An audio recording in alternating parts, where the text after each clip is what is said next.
একজন রিকশাওয়ালা বাবা, একমাত্র সন্তান, পড়ালেখা করাইতেছে বড় আশা কইরা। প্রাইমারি পাশ করলো, হাই স্কুল পাশ করলো, কলেজে পাশ করলো, ঢাকা ইউনিভার্সিটি ভর্তি হয়ে গেল। বাবা তখন রিকশা চালায়, সন্তানের লেখাপড়ার খরচ বাবা রিকশা চালায় চালায় পড়ালেখার খরচ জুগাইছে। মা মানুষের বাড়িতে কাম করে করে সন্তানের লেখাপড়া চালায় গেছে। এমন মা বাবা গ্রামে গঞ্জে তালাশ করলে পাওয়া যাবে কি যাবে না? আর একটু জোরে কোন পাওয়া যায় কি যায় না? শহরে গেটের পাশে সেই দাঁড়ায় গেল, দারোয়ান আটকে দিয়া বলতেছে, আপনি কে, কার কাছে যাবেন? বাবা তখন নিজের পরিচয় না দিয়া বলে, আমি অমুকের সাথে দেখা করব। দারোয়ান বলতেছে, আপনি এই জায়গায় একটু দাঁড়ান, স্যার আমাদের মস্ত বড় বস, অফিসের হেড বস, বসের সাথে পারমিশন ছাড়া দেখা করা যায় না, আপনি একটু এখানে দাঁড়ান গো, আমি একটু স্যারকে যে জিজ্ঞেস করি। এই বলে দারোয়ান চলে গেল। যাই বলতেছে, স্যার একজন মুরব্বী মানুষ, চেহারা দেখলেই বোঝা যায় বড় অভাবী, আপনার সাথে দেখা করতে এসেছে। ছেলে বলতেছে, দেখি একটু সিসি ক্যামেরায় তাকে দেখে, এই বুড়া মানুষটা কেউ নয় গো, এই বৃদ্ধ মানুষটাই হলো তার রিকশাওয়ালা বাবা। যেই বাবা শিশুকালে রিকশায় করে করে তার স্কুলে নিয়ে যাইতো, ছুটি হলে পরে স্কুলে থেকে রিকশায় করে বাড়িতে ফিরতো। কিন্তু বাবাকে দেখার পরও তার দিল নরম হয় না, দিলটা তার নরম হলো না। সাথে সাথে দারোয়ানকে বলতেছেন, নে 500 টাকা নে, যাই বলবি আমি এখন খুব ব্যস্ত, দেখা করার টাইম নাই, এই টাকাটা তুই দিয়ে বিদায় করে দিবি। দারোয়ান তো জানে না কে সেই বৃদ্ধ মানুষ। দারোয়ান মনে করেছে কোনো ভিক্ষুক। দারোয়ান এই টাকাটা না নিয়ে আইসা বলতেছে, চাচা স্যার বড় ব্যস্ত মানুষ, আপনার দেখা করার সুযোগ নাই, নেন আপনারে 500 টাকা দিছে, আপনি চলে যান। সাথে সাথে বাবাই কয়, বাজান আমি ভিক্ষুক না, ভিক্ষা নিতে আসি নাই রে, আমি এক নজর আমার সন্তানের চেহারাটা দেখতে আইছি। এইবার দারোয়ান, গরিব মানুষ দারোয়ান, সাথে সাথে মাথায় হাত দিয়া মাটিতে বৈশা দারোয়ানে কান্দের কই, চাচা গো আপনি বুঝি আমার স্যারের বাবা হন? বলে হ, মনে হয় আমার ছেলে আমার চিনে নাই রে বাজার, একটু দয়া কও, আমি তার আব্বা এসেছি, গ্রাম থেকে বড় কষ্ট করে এসেছি, শুধু এক নজর সন্তানের চেহারাটা দেখার জন্য। তার মা বড় অসুস্থ, বিছানায় পড়া, তার মা আমাকে পাঠাইছে রে বাজান, একটু যাও, যায় একটু কও, আমি চেহারাটা দেখেই চলে যাব। দারোয়ান কান্দে আর কয়, চাচা এই কথা আর স্যারকে বইলে কোনো লাভ নাই, স্যার সিসি ক্যামেরায় আপনারে দেখছে এবং চিনছে, অতএব আপনার পরিচয় নতুন করে দিয়ে কোনো লাভ হবে না। চাচা গো মনে কষ্ট নিয়েন না, আপনার ছেলে আর আপনার নাই। বাবা চিৎকার দিয়া মাটিতে বইসা আল্লাহর কাছে হাত জুড়ে কই, গো মালিক আমি তোমার কাছে বদ্ধ দেই না, ওলামায়ে কেরামের মুখে শুনেছি বাপ মা বদ্ধ দিলে আল্লাহ তোমার দরবারে সরাসরি কবুল হয়ে যায়, আমি বদ্ধ দিলাম না, আল্লাহ তোমার কাছে দোয়া করি তুমি হেদায়েত দান কইরো। এই বইলাম বাবা চোখের পানিটা মুইসা নামাজি বাবা আলেম ওলামাকে বড় মহব্বত করে মসজিদের ইমাম সাহেবের কাছে গিয়ে বইসে বইসে চোখের পানি ধরায় কান্দে। ইমাম সাহেব বুঝ দিয়ে শুধু রাখে। এইদিকে চলছে গ্রামের বাড়িতে, মা অপেক্ষায় আছে কখন স্বামী আসবে। দূর থেকে স্বামীকে দেখে মহিলা দৌড়ে গিয়ে স্বামীকে জড়ায় ধরল। স্বামীকে একটু কও না কেমন চেহারাটা দেখে আসছো। কিন্তু বাবা তো কথা বলতে পারে না, চেহারা তো দেখার সুযোগ বাবায় পায় নাই, কেমনে কইবে চেহারা কেমন। চোখ থেকে দর দর করে পানি পড়ে, ঠোঁটটা তার কাঁপতেছে, বারবার শুধু জিজ্ঞেস করে, স্বামী গো কও কেমন দেখে আসছো, নাকি কোনো বিপদ একটু কও। তখনই বাবা চোখের পানি মুছে আর কই, বিবি গো তোমার ছেলে মস্ত বড় অফিসার, বাবার সাথে দেখা করার টাইম তার হাতে নাই। মা বিছানায় পড়ে গেল, এ মায়া বদুয়া দেয় নাই, মাও আল্লাহর কাছে দোয়া করছে, আল্লাহ সহি বুঝ তুমি দান কইরো। এইদিকে বাপ মা দুজনের দোয়া আল্লাহর দরবারে কিন্তু কবুল হয়ে গেছে। সুবহানাল্লাহ জোরে বলেন। পবিত্র রমজান মাস, জুম্মার দিন যুবক ঢুকছে জুম্মার নামাজ পড়ার জন্য। জুম্মার দিন রমজান মাস, রাসূল করিম সাল্লাল্লাহু আলাইহি ওয়াসাল্লাম বলেন, মান সামা রমাদানা ইবাদা ওয়া ইহতিসাবান গুফিরা লাহু মা তাকাদ্দামা মিন যামবি। রমজান মাসে কেউ যদি রোজা রাখে, আল্লাহকে ভয় কইরা রোজা যদি ভালোভাবে রাখে, হক আদায় করে যদি রোজা রাখে, আল্লাহ পাক এই রোজার উসিলায় তার জিন্দেগীর সব গুনাহ আল্লাহ মাফ করে দেয়। রমজান মাসে যদি কেউ, রমজান মাসে জুম্মার দিন কেউ যদি মারা যায় রে যুবক, আল্লাহ পাক রব্বুল আলামিন এই জুম্মার দিনের উসিলায় তার কবরের আযাব জিন্দেগীর জন্য আল্লাহ মাফ করে দেয়। এজন্য জুম্মার দিন যুবক মসজিদে যায় ঢুকলো, জুম্মার মিম্বরে বৈশা বয়ান করেন যাত্রাবাড়ির হযরত মাহমুদুল হাসান দামাত বারকাতুহু, এখনো আল্লাহর ওলি দুনিয়ায় জীবিত। মিম্বরে বসে তিনি বয়ান করেন জুম্মার বয়ান। ওই মসজিদে এখনো তিনি জুম্মার নামাজ পড়ান। এই দিন তিনি জুম্মার নামাজ পড়াইতেছেন আর বয়ান করতেছেন। আল্লাহর ওলির বাঙ্গা বাঙ্গা কথাগুলা যুবকের দিলে লাগতেছে। ওই দিনে আল্লাহর ওলির জুম্মার বয়ানের মৌজু ছিল মা বাবার কদর, বাপ মার সেবা। এত সুন্দর করে তিনি কথাগুলা বুঝাইতেছেন, প্রতিটা কথা যুবকের দিলের ভিতরে যা লাগতেছে।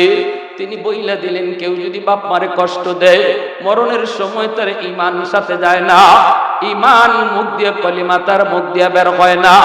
যে মা বাবারে কষ্ট দেয়, যত বড় হাজি হোক, যত বড় গাজী হোক, কালেমা তার জবান দিয়ে বের হবে না। যুবকের দিলের ভিতরে কথাটা এমন ভাবে যায় লাগলো, নামাজের ভিতরে যুবক কান্না শুরু করে দিছে। দিলটা ঘুরে দিছে কে? একটু জোরে বলেন না কে? কারণ বাপ মা একজনও বদুয়া দেয় নাই, দুজনে দোয়া করছে। এইদিকে আল্লাহর একজন ওলির কথায় আল্লাহ পাক তার জবান ঘুরায়, তার দিল ঘুরায় দিছে। ওলির উসিলায় আল্লাহ দিল ঘুরায় দিছে। এই যুবক নামাজ পড়া এইবার চোখের পানি মুছে আর কান্দে, দৌড়ায় বাজারের দিকে, মার্কেটের দিকে। বেদিশা বইনা গেছে, দিশা নাই। কেমনে যায় আমার কাছে মাপ চাবে, কেমনে যায় বাবার কাছে মাপ চাবে, কিভাবে বাপ মার সামনে যায় মুখ দেখাবে। এই যুবক বাবার জন্য লঙ্গি কিনলো, মায়ের জন্য শাড়ি কিনলো, চোখের পানি আর তার মুখ তার চোখ থেকে বন্ধ হয় না, ঘর করে চোখের পানি পড়ে। এরপরে রওনা দিচ্ছে পাগলের মতো, আর বাসার দিকে যায় না, স্ত্রীর কাছে যায় না, সন্তানের কাছেও যায় না, কাউকে কিছু না কইয়া সোজা পাগলের মতো গ্রামে যাওয়ার জন্য রওনা দিয়ে দিল। দুইটা ফেরি পার হওয়া লাগতো তখন কুমিল্লা যাইতে। এই দুইটা ফেরি পার হইয়া শহরে ঢুকছে, অনেক দেরি হয়ে গেল। তারাবির নামাজ পড়া শেষ, সব মানুষ যার যার মতো ঘুমায়া পড়ছে। কিছুক্ষণ পরই সেহরির টাইম হয়ে যাবে। এইদিকে যুবক শহরের মধ্যে ঢুকে সে ডাইনে বামে রিক্সা খুঁজে কেমনে গ্রামে যাবে। রিক্সা ছাড়া গ্রামে যাওয়া সম্ভব হবে না। মানুষকে জিজ্ঞেস করে কোন রিক্সা আছে নি? মানুষেরা কয় বাবা এত রাতে কেউ তোমাকে রিক্সা নিয়ে যাবে না। আবার রমজান মাস, কিছুক্ষণ পরে সেহরির টাইম, কেউ তোমাকে রিক্সা নিয়ে যাবে না। যুবক তখনও কান্দে, তখনও কান্দে। মানুষেরা কয় কি হইছে, কি হইছে তোমার গ্রামে, কি হইছে? যুবক কয় আমার সব শেষ, তোমরা আমারে তাড়াতাড়ি করে গ্রামে পাঠাও। একজন মানুষের দরদ লাগলো আর কইতেছে বাদান রে, মনে হয় একটা বুড়া মানুষ তোমাকে নিয়ে গ্রামে যাইতে পারে। আমি ওই বুড়া মানুষটাকে দেখেছি, রাতের বেলাও সে মাঝে মাঝে রিক্সা নিয়ে প্যাসেঞ্জার টানে, কারণ তার টাকার বড় প্রয়োজন। গ্রামে তার বিছানা স্ত্রী শুয়ে আছে, প্রতিদিন ওষুধ নিয়ে যাইতে হয়। এজন্য এই বুড়া মানুষটাকে আমি রাতের বেলা রিক্সা বাইতে দেখছি। যুবক কই কোথায় গেলে পাবো? কই সে রিক্সা কোনো গ্যারেজে রাখে না, একটা দোকানের বারান্দায় রিক্সাটা রাইখা সে বসে বসে রাত কাটায় দেয় রে বাবা। একটু সামনে যাই দেখো যুবক কাঁদতেছে আর যাইতেছে। হঠাৎ করে তাকে দেখে একটা দোকানের বারান্দায় রিক্সাটা দাঁড়ানো, আর একজন বুড়া মানুষ বসে বসে কাঁপতেছে শীতের বাতাসে, বসে বসে কাঁপতেছে, আর মুখটা মাফলার দিয়া কাপড় দিয়ে পেঁচায় রাখছে, একটা গামছা দিয়ে মুখটা পেঁচায় রাখছে, যেন বাতাসে কষ্ট দিতে না পারে, মুখটা যেন অন্তত বাঁচে। চেহারা চেনা যায় না, চেহারা চেনা যায় না। ছেলে যাইয়ে বলতেছে, চাচা অমুক গ্রামে আপনি যাবেন নি? ছেলে তো জানে না, যারা চাচা কইয়া ডাক দিছে ইনি হলো তার বাবা। ছেলে তো জানে না, জানে না যারে চাচা কইয়া ডাক দিছে এই হলো বাবা। বাবা মাথাটা নিচের দিকে দেওয়া, চেহারাটা বাবা দেখে নাই, কিন্তু কণ্ঠটা শোনা মাত্রই বাবা ছেলের কণ্ঠ চিনে ফেলেছে। কারণ পৃথিবীতে এমন কোনো মা নাই, এমন কোনো বাবা নেই রে যুবক, যেই বাপ মা সন্তানের কণ্ঠ চিনে না, সন্তানের কণ্ঠ চিনে না। হাজারো শিশু বাচ্চা ওয়া ওয়া করে, এর ভিতরে কোন সন্তানটা মা, মা ভালো করে চিনতে পায়। ঠিক কিনা? আওয়াজ দিয়ে জুড়ে বলে। পৃথিবীতে মায়ের মতো আপন কেউ হবে না, পৃথিবীতে বাবার মতো আপন কেউ হবে না। তোমরা কোনোদিনও মায়েরই মনেতে কষ্ট দিও না, তোমরা কোনোদিনও বাবারই মনেতে কষ্ট দিও না। কত পাপী এমন আছে মাকে কষ্ট দেয়, মায়ের মনে কষ্ট দিয়ে অভিশাপ নেয়। মায়ের মনে কষ্ট দিলে খোদা যে সহে না। ঠিক কিনা ভাই? জোরে কন্যা। মায়ের মনে কষ্ট দিলে খোদা যে সহে না। তোমরা কোনোদিনও মায়েরই মনেতে কষ্ট দিও না, তোমরা কোনোদিনও বাবারই মনেতে কষ্ট দিও না। 10 মাস 10 দিন গর্ভে রেখে মা জননী তোমায় আমায় করছে লালন এই ধরনী। সে কথা কি বন্ধু তোমার মনেতে পড়ে না? সে কথা কি বন্ধু তোমার মনেতে পড়ে না? তোমরা কোনোদিনও মায়েরই মনেতে কষ্ট দিও না, তোমরা কোনোদিনও বাবারই মনেতে কষ্ট দিও না। একটু জোরে সুরে আওয়াজ দিয়ে কন্যা আল্লাহু আকবার। ভাইরা বন্ধুরা, এইবার ছেলে কইতেছে, চাচা অমুক গ্রামে যাবেননি? বাবা তো ছেলেকে চিনে ফেলেছে, ছেলেকে চিনে ফেলেছে। মাথাটা বাবা আর উপরে তোলে না, মুখটাও খোলে না। বাবা নিয়ে মাথা নিচের দিকে দিয়েই বলতেছে, হো বাবা যাব, হো বাবা যাব। ছেলে তখন কান্দে আর কই কত টাকা ভাড়া দিতে হবে? বাবা তখন মাথা নিচের দিকে দিয়ে কই, বাজান রে আমি আজ তোমার কাছ থেকে কোনো ভাড়া নিব না। কারণ বাবার মনে পড়ে গেছে তুমি আমারে কয় টাকা ভাড়া দিবা।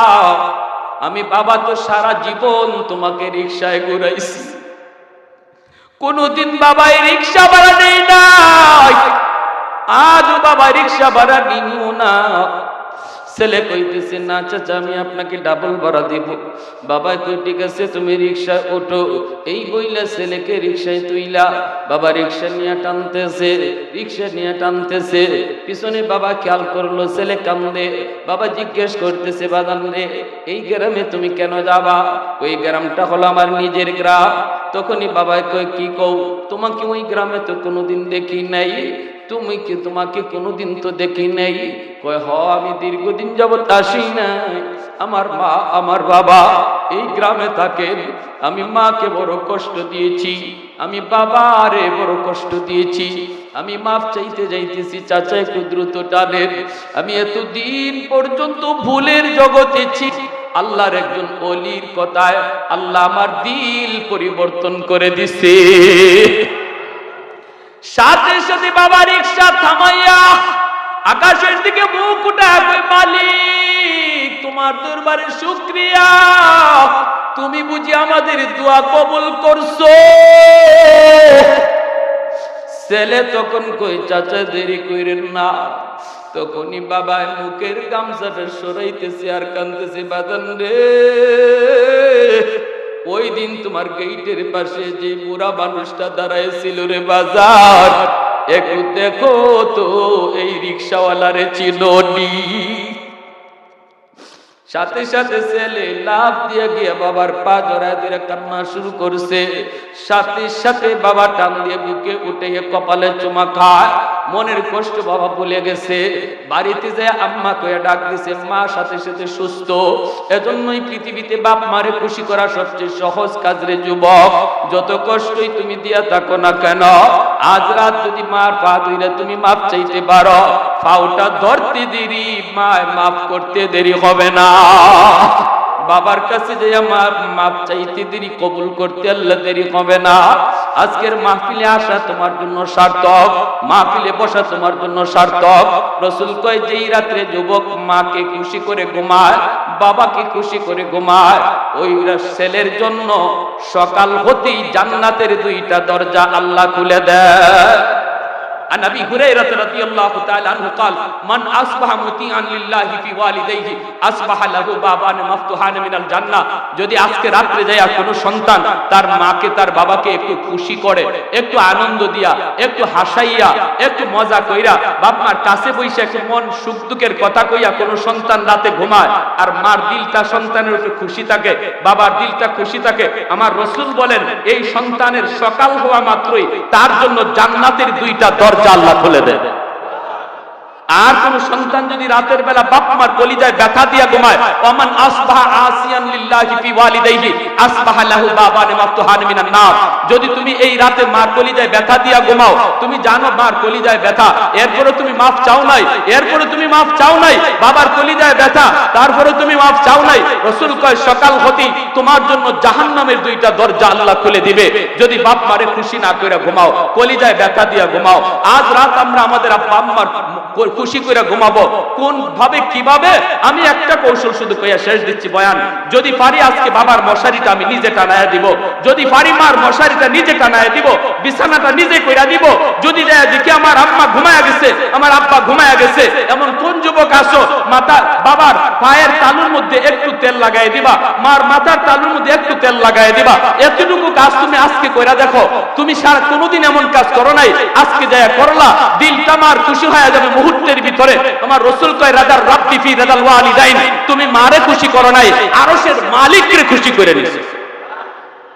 তুমি বাবারে খুশি করো নাই, আরশের মালিককে খুশি করে নিছো। শুধু হাতের তালায় একটু তেল লাগায়া, মার মাথার মধ্যে একটু তেল লাগায়া, বাবার পায়ের তালুতে একটু তেল লাগায়া তুমি আরশের মালিককে তুমি খুশি করে নিছো। এটা আমার রাসূল বলেছেন। আল্লাহ বলে, বন্ধু জানায়া দাও সে বাবারে খুশি করে নাই, শুধু বাবা খুশি না, আমি আল্লাহ খুশি। আর যাদের বাপ মা দুনিয়ায় নাই বলবেন, হুজুর আমরা কেমনে খুশি করব, আমাদের আমল কেমনে? আবু দাউদ শরীফের রওয়ায়াত, মান যারা কবর আবাইহি ফি কুল্লি জুমাতিন গুফিরা লাহু কুতিবা বাররান। জুম্মার দিন যদি কোনো সন্তান বাপ মার কবর জিয়ারত করে, তাহলে আল্লাহ পাক এই সন্তানের উপরে বাপ মারে খুশি করায়া দেয়। জোরে কন্না সুবহানাল্লাহ। এবং বাধ্য সন্তানের তালিকাভুক্ত বানায়া দেয়, আল্লাহ মাফ করে দেয়। জুম্মার দিন মা বাবার কবর জিয়ারত খুব কঠিন কাজ না, সহজ কাজ। কারা কারা করতে রাজি আছে একটু হাত উঠে আল্লাহরে দেখা। ভাইয়েরা বন্ধুরা, এজন্য বলতেছিলাম রমজান মাস, তওবার মাস আমাদের খুব কাছাকাছি চলে এসেছে। রাসূল সাল্লাল্লাহু আলাইহি ওয়াসাল্লাম বলেছেন জান্নাতের একটা দরজা আছে যার নাম রায়্যান। এই দরজা দিয়ে শুধু রোজাদাররাই প্রবেশ করবে। সর্বশেষ রোজাদার যখন ঢুকবে, সাথে সাথে এই গেট লাগায় দেওয়া হবে। সুবহানাল্লাহ জোরে বলেন। আইনা সাইমুন কইয়া ডাকা হবে, কই রোজাদাররা? তোমরা এই গেট দিয়ে ঢুকো। নাম রায়্যান। রায়্যান নামক গেট দিয়া রোজাদাররা জান্নাতে ঢুকবে। আর সর্বশেষ রোজাদার ঢোকার পরে গেট লক করে দেওয়া হবে। এত সম্মান আল্লাহ রোজাদারকে দিবে। আল্লাহ বলবে হাসরের মাঠে রোজাদারকে আমি নিজের হাতে পুরস্কার দেব, আমি নিজের হাতে। আস-সাওমুলি ওয়া আনা আজজি বিহি ওয়া ফি রাওয়ায়াতিন উজজা বিহি, কোন রাওয়ায়াতে এসেছে আল্লাহ বলেন রোজাদারের বদলা, রোজাদারের রোজার বদলা আমি আল্লাহ নিজে, আমি নিজেই তার বদলা। একটা রোজাও ছাড়বো না, সামনে এই রমজান মাসে একটা রোজাও ছাড়বো না ইনশাআল্লাহ। এমন পাক্কা ইরাদা কার কার আছে একটু হাত তুলে দেন। আল্লাহ তুমি প্রতিটা হাত কবুল করো। যদি পিছনে কোন রোজা আমরা কাজা কইরা থাকি, রোজা না রাখা থাকি, আজকের দিনে নিয়ত করেন মালিক জিন্দেগিতে আর রোজা ছাড়বো না, এই নিয়তটার খাতিরে আল্লাহ পাক তোমার পিছনের জীবনের রোজা না রাখার গুনাহ আল্লাহ এই আয়াত বলে মাফ করে দেবে। শুধু চেষ্টা করবা কাজা করার, আর যে নিয়ত করছো আল্লাহ জিন্দেগিতে আর রোজা ছাড়বো না, ওই পিছনের জিন্দেগির রোজা না রাখার গুনাহ আল্লাহ পাক এই তওবার খাতিরে মাফ করে দিয়েছে। আল্লাহ আমাদের সবাইকে কথাগুলো বুঝার এবং এই রমজানকে যথাযথভাবে তওবার মাস বানাইবার এবং রোজাগুলা সুস্থতার সাথে রাখার, তারাবির নামাজ সঠিকভাবে আদায় করার। কয় রাকাত তারাবি পড়বো ইনশাআল্লাহ? জোরে বলেন কয় রাকাত? সূরা তারাবি না খতমে তারাবি? সূরা তারাবি কয়েকজনে কইছে নাকি? তে খতমে তারাবির আওয়াজ আস্তে আস্তে হইছে কেন? সূরা তারাবি না খতমে তারাবি? কারা কারা খতমে তারাবির পক্ষে আছেন? আলহামদুলিল্লাহ, আল্লাহ তুমি কবুল ফরমাও। রমজান মাস কোরআন নাজিলের মাস, আমি নামাজে খতমে তারাবিতে যদি কোরআন তেলাওয়াতটা না শুনলাম তো এই রমজান পাইয়া আমার কি হইল? নিজেও তেলাওয়াত করলাম না, খতম করলাম না, তারাবির নামাজেও খতমে তারাবিতে শরীক হইতে পারলাম না, আমি তো হতভাগা। এজন্য সাবধান ভাই, কেউ সূরা তারাবির চিন্তাই করব না, খতমে তারাবি পড়ব ইনশাআল্লাহ। আল্লাহ সবাইকে আমল করার তৌফিক দান করুন। জুন্নুন মিসরি বহুত বড় একজন আল্লাহর ওলি, নদীর কিনারা দিয়ে হাঁটেন, দেখেন একটা বিচ্ছু নদীর পাড়ে দাঁড়ায় রয়েছে। বিচ্ছু বিষাক্ত একটা বিচ্ছু। তিনি বুঝতে পারছেন বিচ্ছুটা নদী পার হতে চায়, একদম পানির কিনারে দাঁড়ানো, কিন্তু কেমনে পার হবে বিচ্ছুটা নদী? কোনো খেয়া নাই, নৌকা নেই, কিছু নেই। বিচ্ছু পার হইব কিসের উপরে? ওইটা হঠাৎ করে আল্লাহর ওলি দেখেন পানির নিচ থেকে একটা কচ্ছপ পানির উপরে ভাসলো। ওই কচ্ছপটা আল্লাহর কুদরতে নদীর পারে আসলো, আর বিচ্ছুটা লাফ দিয়া কচ্ছপের পিঠে বসে গেল। কচ্ছপটা খেয়া হইয়া বিচ্ছুটাকে নদী পার করে দিল। এই ক্ষমতা আল্লাহর আসেনি না নাই? আল্লাহ পারেনি না পারে না? এটা আল্লাহর কুদরত, ঠিক কিনা ধরে বলেন? আল্লাহ পাক রব্বুল আলামিন তার কুদরতে পার করে দিলেন। এইবার জুন্নুন মিসরি কই মালিক বিচ্ছু তো তুমি পার করে দিছো, কিন্তু আমারও তো নদী পার হতে মন চাই, কিন্তু কেমন করে নদী পার হব? কোনো খেয়া নাই, কোনো নৌকা নাই। আল্লাহ কেমন করে নদী পার হই? মালিক আমাকে নদী পার করাও। বিচ্ছুরে যদি তুমি পার করাইতে পারলা, আমাকেও তুমি পার করাও। আল্লাহ পাক তার ওলির অন্তরে ইলহাম করে দিলেন, হাতের জায়নামাজ পানিতে বিছায় দাও, আর জায়নামাজে বসে পড়ো, আমি আল্লাহ তোমাকে জায়নামাজে বসাইয়া নদী পার করায় দিব। সিলেটের শাহজালাল মুজাদ্দিদ ইয়ামানি রাহমাতুল্লাহি আলাইহি গোর গোবিন্দের সাথে যুদ্ধ করতে ইয়ামান থেকে এসেছেন। সুরমা নদীর সবগুলি নৌকা গোর গোবিন্দ সরায় দিল।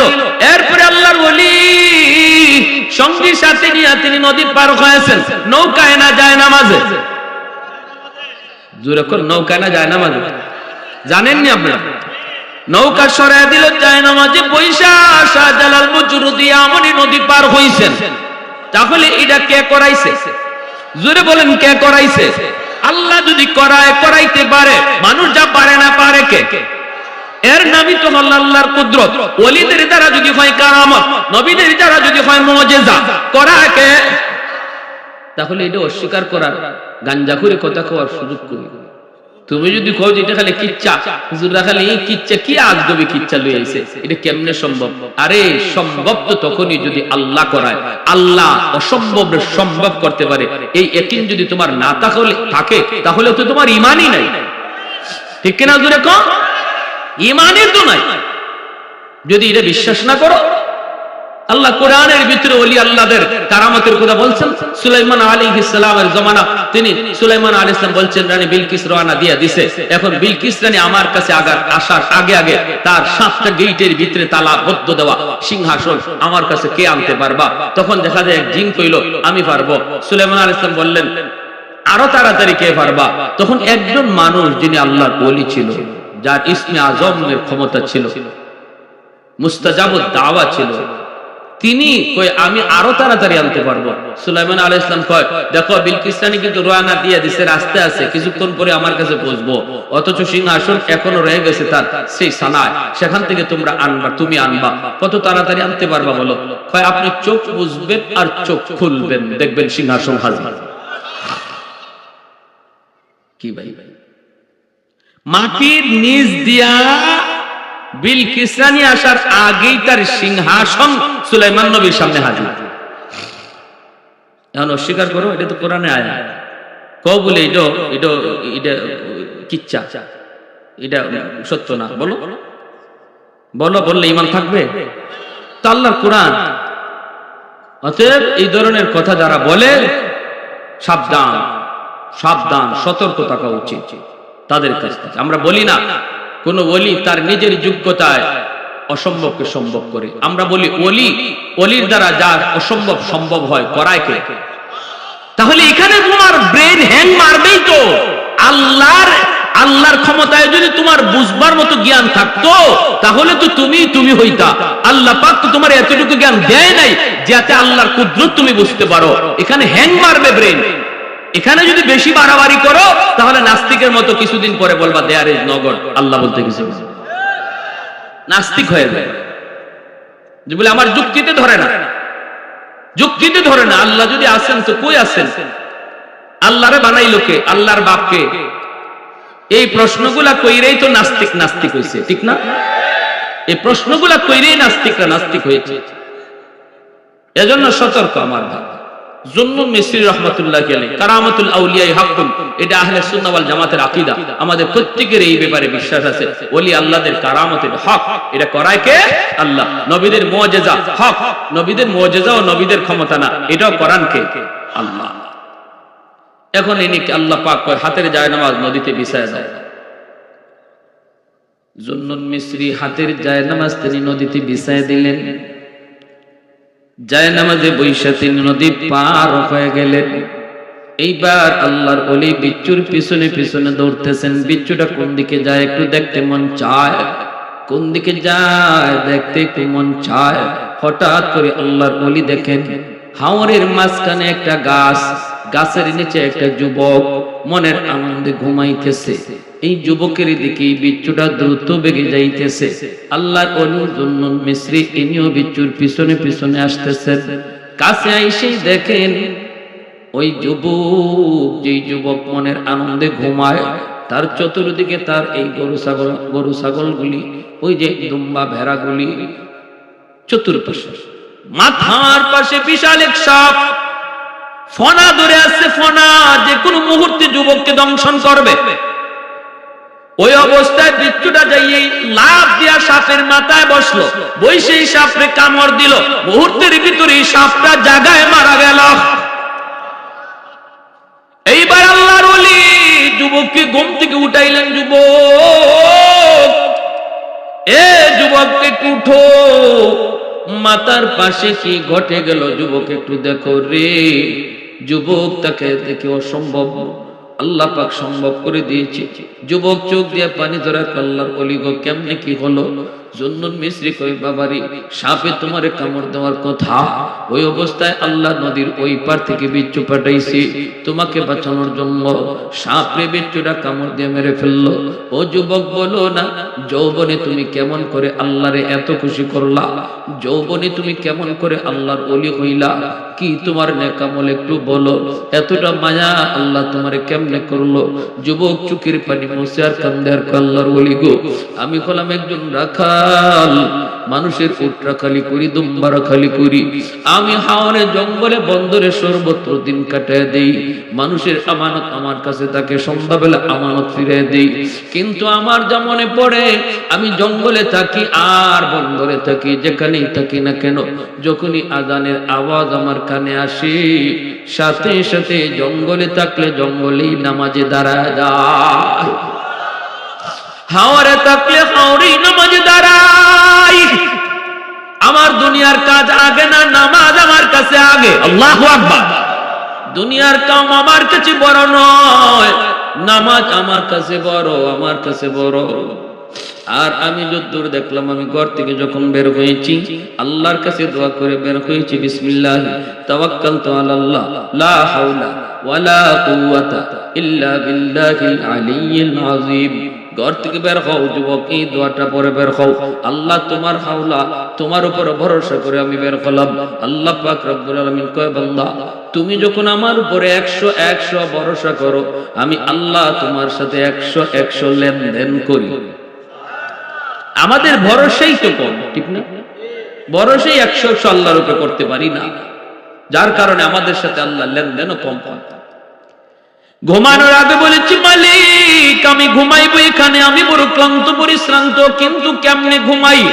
ঘুমন্ত অবস্থায় যদি আমারে কোনো হিংস্র জীব জানোয়ার আঘাত করে, আক্রমণ করে, আমারে বাঁচাইব কে? কেউ নাই, আপন বলতে কেউ নাই, বন্ধু বান্ধব আত্মীয় কেউ নাই, কিন্তু আমি পরিশ্রান্ত ঘুমাবো। আল্লাহ আমি তোমার কাছে আমারে হাওলা করলাম, এই বইলে আমি ঘুমাইছিলাম। আল্লাহর ওলি জুলমুন মিসরি, যুবক এই জন্যই তোমাকে আল্লাহ পাক যৌবনে তোমার নাম অলির তালিকায় উঠাই দিছি। আল্লাহর উপর ভরসা করছো তুমি 100 এর জন্য আল্লাহ তোমার সাথে ব্যবহারও করছে 100। এজন্যই রে যুবক, এজন্যই বলি, যত আল্লাহর অলি হয়ে গেছেন দুনিয়াতে সবাই কিন্তু অলির খাতায় নাম লেখাইছেন যৌবন কালে। এই যৌবন কালটা তুমি পাগলামি করে কাটাইতেছ, এই যৌবন কালটা তুমি গুনার কাজে কাটাইতেছ, অথচ এই বয়সটাই ছিল তোমার আল্লাহর ওলি হওয়ার বয়স। কি ভাই? হ্যাঁ, ভুলটা যদি বুঝালাই, আল্লাহ যা করেছি ভুল করেছি, এতটুকুই যথেষ্ট। দিলে দিলে কাউরে শোনাইতে হবে না। এখানে বসে আমরা যারা আছি, পিছনের কথাগুলা আল্লাহর কাছে দিলে দিয়ে বলবো, আল্লাহ যা করেছি ভুল করেছি। সামনে আসতেছে রমজান, আল্লাহ অনেক রোজা আগে ছাড়ছি, আর একটা রোজাও ছাড়তে আমি রাজি না। আল্লাহ আমাকে পরিপূর্ণ রোজাগুলি রাখার তৌফিক দিও। আল্লাহ আমার পিছনের সব গুনার ব্যাপারে আমি তোমার কাছে তওবা করলাম। এতটুকু কথা দিলে দিলে কারা কারা বলতে রাজি? আল্লাহরে দেখা। আল্লাহ তুমি কবুল করো, মঞ্জুর করো। সবাই বলি আমিন। আর একটু জোরে বলি আমিন, আরো জোরে বলি আমিন। আল্লাহ আমরা আর মা বাবারে কষ্ট দিব না, আল্লাহ আমরা আর বাপ মারে কষ্ট দিব না, মা বাবার অমান্য হব না। আয় আল্লাহ মুরব্বীদের সাথে আর বেয়াদবি করব না। আল্লাহ তোমার ঘর মসজিদে 5 ওয়াক্ত নামাজ পড়ব, রমজানের রোজাগুলি রাখবো, পাক্কা ইরাদা আমরা করতেছি। আল্লাহ আমাদের পিছনের সব গুনাহ মাফ করো। সবাই কোন আমিন, আরো জোরে বলেন আমিন। আজকের মাহফিলকে আল্লাহ কবুল করুন, আজকের এই আয়োজনকে আল্লাহ কবুল করুন। এই মাহফিলের উসিলায় এলাকাবাসী সব মুর্দেগারকে আল্লাহ মাফ করুন। দরুদ শরীফ পড়ি, আল্লাহুম্মা সাল্লি আলা মুহাম্মদ ওয়া আলা আলি মুহাম্মদ কামা সাল্লাইতা আলা ইব্রাহিম ওয়া আলা আলি ইব্রাহিম ইন্নাকা